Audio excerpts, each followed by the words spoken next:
लेके सेटअप तो कर दो पहले। एक हाथ से पकड़ ले यार, मैं 2 मिनट में उसको लेके आया। जय गुरुदेव धाम किसका, जय गुरुदेव धाम किसका। परम पूज्य गुरु महाराज के चरणों में बारंबार नमन करता हूँ। महाराज सत्याग्रह चक्र के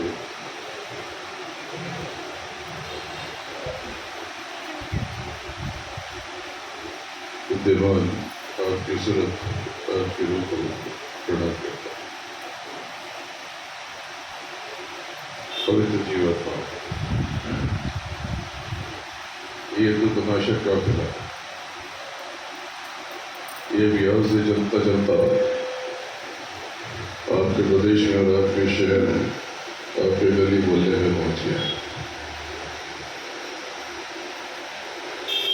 गुरु महाराज की अपार दया उन सभी को जो इस काफिले का दर्शन करें, उनके दुखों में, कष्टों में, परेशानियों में बहुत लाभ होगा। इस काफिले में चल रहे लोगों के दर्शन आप करो और करने वाले से दुआ लगाओ। आप अपने कष्टों को,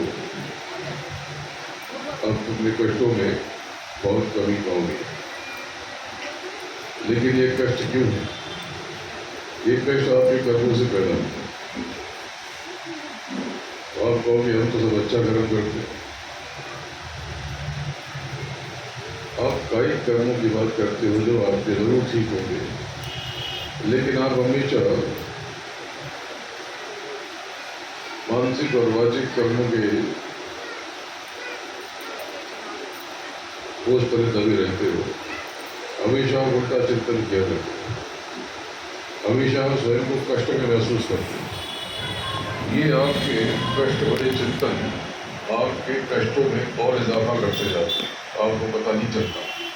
जब आप कहते हैं कि दया कर दीजिए मैं बहुत परेशान हूँ, इसका मतलब जो शक्तियाँ हैं वो ये समझेंगी कि आप चाहते हो कि परेशानी बढ़ जाए, तो वो दया कर दया हो जाती है और आपकी परेशानी बढ़ जाएगी। ये सही तरीका नहीं है, दया देने का ये सही तरीका नहीं। बहुत से लोग अपनी समस्या को बड़ा करके बताते हैं, ये भी सही तरीका नहीं है, गलत इलाज हो जाएगा और आप अनमोल अवसर को गंवा दोगे। आपको ये कहना चाहिए था मालिक दया हो जाएगी, मुझे पूरा विश्वास है और मेरी परेशानी खत्म हो जाएगी। और इसकी जगह आपने मांग कुछ और लिया, आपने मांग कुछ और लिया। आपने मांग लिया कि बहुत परेशानी है, तो दया हो गई, परेशानी बढ़ गई। गुरु महाराज ने आपको बार बार बताया, समझाया कि मैं तो तुम्हें देता हूँ, तुम्हें लेना नहीं आता है। तो ये थोड़ा सा सुधार कर लेना तो आपके जीवन में परिवर्तन आ जाए। आगे आने वाला समय बहुत कठिन है,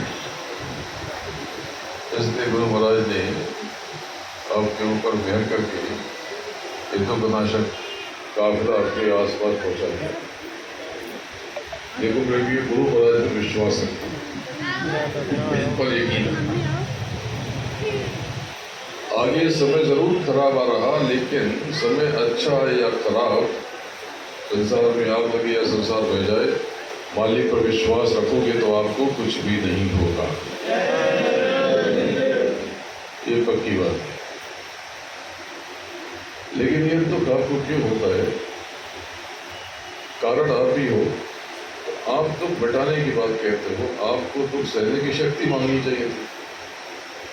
आपके ऊपर अगर बैंक का कर्जा हो गया और हर हफ्ते आपको मान लो 50,000 रुपये महीने की किस्त भरनी पड़ती है और आपकी कमाई 50,000-60,000 रुपये है या और कम है, तो बहुत कष्ट है। तब आप बैंक के दफ्तर में जाके हल्ला करोगे, रोगे, गिड़ाओगे कि हमारा कर्जा माफ़ कर दो, ब्याज माफ़ कर दो, तो क्या वो माफ़ कर देगा? कुछ नहीं करेगा। फिर क्या करना चाहिए? करना कुछ नहीं है, आपको परिश्रम करके, जतन करके, यत्न करके अपनी कमाई बढ़ा लेनी है। अगर आपने अपनी कमाई बढ़ा ली, अपनी कमाई 2-4 लाख रुपए महीना कर ली, तो ये 50,000 रुपये कर्जा आसानी से चुक जाए। इसी प्रकार से जब आप दया मांग लोगे, अंतर में शक्ति मांग लोगे, ये छोटी मोटी कठिनाइयां यूं छू के निकल जाएंगी, पता भी नहीं चलेगा। एक बात तो तय है, आप क्या मांगते हो, क्यों रोते हो? आप संसार मांगते हो। कितना बड़ा धोखा कर रहे हो अपने साथ।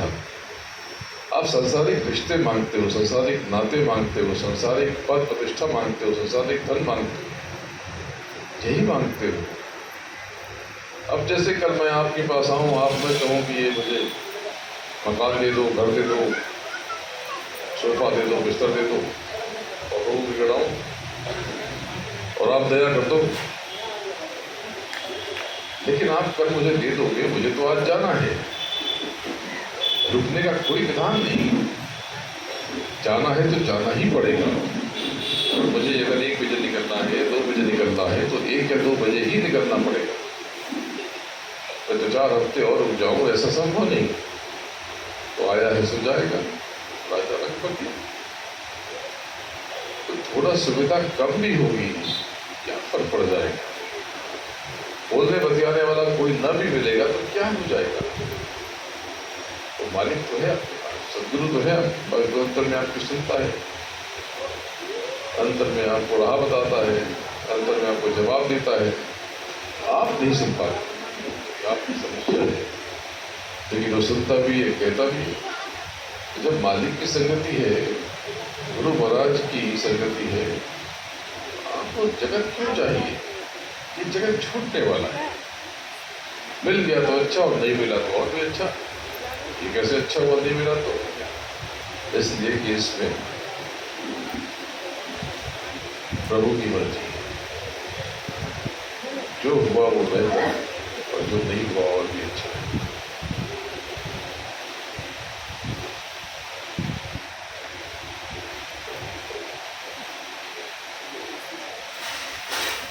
तो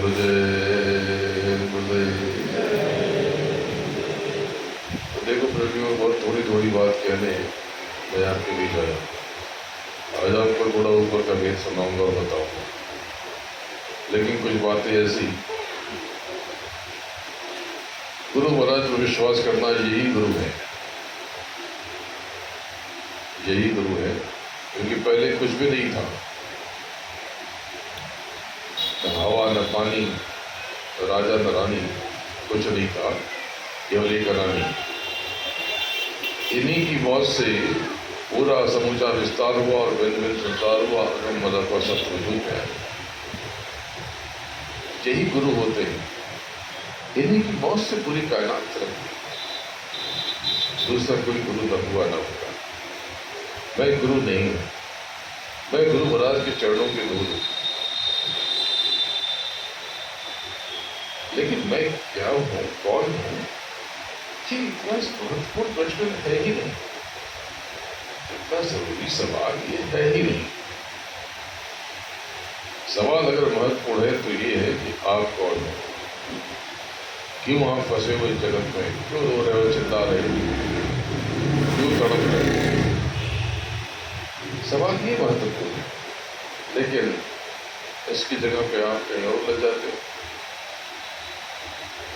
तो गुरु महाराज, यही गुरु, ये कहीं जाते वाते नहीं है, जब चाहे तब आए जाएं, इनकी मर्जी है। आप 100 साल तक का जीवन पाते हो, ये चाहे, इन्होंने स्वयं कहा कि मैं चाहूं तो 400 साल तक रह जाऊं, पर 400 साल इन्होंने आपको देखकर कहा। गुरु महाराज चाहे, ये नामी पुरुष चाहे तो 4 लाख और 4 करोड़ साल तक रह जाए, एक ही देह में रह जाए। एक बात ध्यान रखना, जो लोग कहते हैं गुरु महाराज मर गए, उनके लिए तो मर ही गए, क्योंकि उनकी अंतरात्मा मर गई, वो स्वयं अंदर से मर गए, तो उनको जो करना है करने दो, उनको जीने दो, मरने दो, कोई बात नहीं। और आप तो एक बात गांठ बांध दो, और आप एक बात को अंतर में उतार लो कि गुरु महाराज थे, गुरु महाराज और गुरु महाराज, बस उसको अंतर बता दो। ये अनामी है, इन्हीं की शक्ति से सब शक्तिमान है। तो कुछ लोग गद्दे पर बैठ करके ये कहते हैं कि गुरु महाराज की शक्ति खत्म हो गई। उनकी बातों को समझो, तो क्यों कहते हैं? ये क्या है? वो कहते हैं कि ऊपर कोई बैठा हुआ शक्ति बंद कर देता है और यहाँ से वहाँ शिफ्ट कर देता है जब ये बूढ़े हो जाते हैं। अरे गजब की बात कह दी। क्यों कहा होगा? क्योंकि ये छल है, छल। आपको निंदा नहीं करते उनकी, सतर्क है ऐसे लोगों से जो स्वयं को बताते हो कि हम परम हैं। अरे परम का अर्थ जानते हो? भेद तो खोलो परम। परम जी आप भेद तो खोलो। आप 16 पुत्रों का भेद बताओ, मैं अभी इसी क्षण बताने को तैयार हूं। आप यहाँ बैठे हुए 2-4 जीवों को पकड़ लो और कुछ अनुभव करा दो, मैं अभी अनुभव कराने को तैयार हूँ। मैं तो कुछ नहीं, मैं तो जल रहा हूँ, मेरा मालिक करा देगा अभी इसी क्षण। नहीं कर पाएंगे, नहीं बता पाए। जो लोग गुरु पर प्रश्न उठाते हैं, गुरु पर आक्षेप लगाते हैं, उनके महत्व को कम करते हैं, ऐसे लोगों की संगति से भी बच के रहें। ऐसे लोगों की संगति नहीं होनी चाहिए। ऐसे लोगों का दर्शन दीदार भी अच्छा नहीं। जो गुरु से आपको अलग करने के बारे में सोचे। देखो गुरु महाराज ने जो मंदिर बनाया दादा गुरु का, वो बहुत पवित्र है। उस मंदिर में देवता बैठकर बरकत बांट रहा और बांटता रहेगा। उसका महत्व कम नहीं होता, भले ही उसकी देखभाल न हो, उसकी चमक फीकी पड़ जाए। अरे सूरा नहीं चमकेगा तो क्या मिट्टी हो जाएगा? अरे ऊपर मौसम की धुंध की एक परत चढ़ जाएगी, लेकिन अंदर से तो वो चमकता ही है। जरा पोंछ दो, अभी चमक जाएगा। बाहरी चमक तो अलग है, असली अंतर की बात है। गुरु महाराज ने स्वयं उस मंदिर का निर्माण किया। उसके गर्भ तक, यानी भूमि के अंदर से लेकर के वो शिखर तक चढ़ करके उन्होंने न जाने कितनी बार